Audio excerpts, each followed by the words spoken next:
میت اور میت کو غسل دینے والے افراد کے متعلق چند ضروری احکامات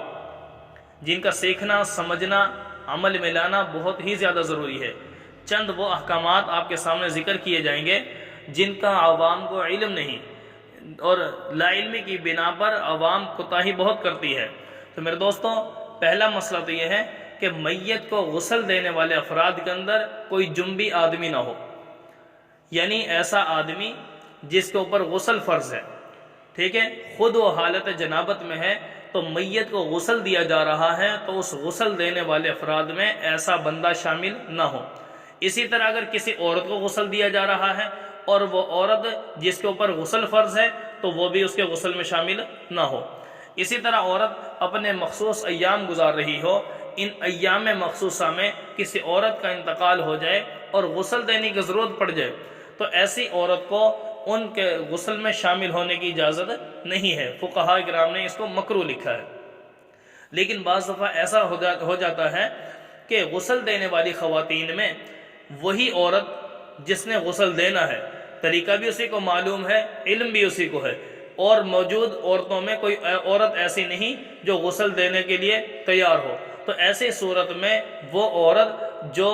طریقہ جانتی ہے، جس کو مسائل کا پتہ ہے، وہ صرف پاس کھڑی ہو جائے،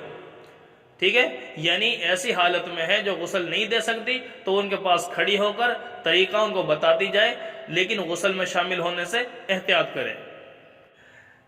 یہاں تک تو بات ہے ان بندوں کے بارے میں، ان لوگوں کے بارے میں جو غسل دینے والے ہیں، لیکن دوسرا مسئلہ اس کے ساتھ یہ پیش آتا ہے بعض دفعہ کوئی آدمی مرد ہو یا عورت ہو جس پر غسل فرض ہے، ان ایام میں ایسی حالت میں وہ دنیا سے چلے گئے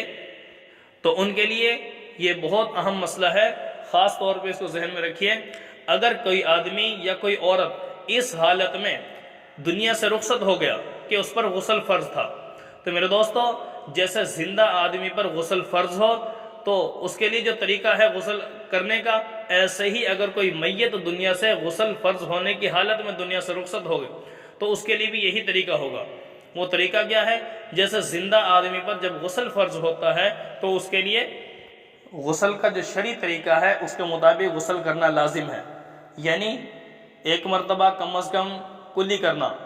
ٹھیک ہے، حلق تک پانی پہنچانا، اسی طرح ناک میں پانی ڈالنا، اس کے بعد بدن پر اس طرح پانی بہانا کہ ایک بال کے برابر بھی جگہ خشک نہ ہو، یہ ہے زندہ آدمی کے لیے حکم، ٹھیک ہے۔ تو اگر کوئی میت بھی ایسی حالت میں دنیا سے رخصت ہو جائے اور اس پر غسل فرض ہو تو اس کے لیے بھی یہی احکام لاگو ہوں گے کہ اس کو کلی بھی کروائی جائے گی، ناک میں بھی پانی ڈالا جائے گا۔ اب آپ پریشان ہو رہے ہوں گے بھئی میت کو کلی کیسے کروائی جائے، ناک میں پانی کیسے ڈالا جائے؟ تو میرے دوستو تھوڑا بہت پانی اس کے منہ میں ڈالا جائے گا اور ناک کے سوراخوں میں ڈالا جائے، پھر روئی وغیرہ یا کسی کپڑے کے ذریعے سے اس کو نکال لیا جائے جتنا ممکن ہو، ٹھیک ہے، کیونکہ جب تک منہ کے اندر جو حصہ ہے منہ کے اندر کا اس کو غسل میں دھونا فرض ہے، اسی طرح ناک میں جو یہ نرم ہڈی ہے وہاں تک اس کو دھونا یہ بھی فرض ہے۔ اگر ہم نے اس کو نہ دھویا تو اس میت کو اس کا غسل بھی نہیں ادا ہوگا،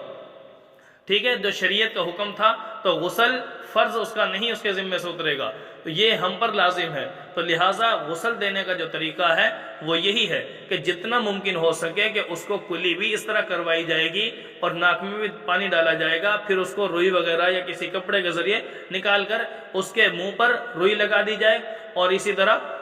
جو ناک ہے اس کے سوراخ پہ بھی روئی رکھ دی جائے۔ تو اس طریقے کے مطابق ہم نے بعد میں اس میت کے اوپر پانی ڈالنا، اس سے پہلے اس کو وضو کروانا، پھر مکمل غسل کروانا، جو طریقہ کار ہے غسل کا، یہ بہت ہی ضروری مسئلہ ہے، اس کے اندر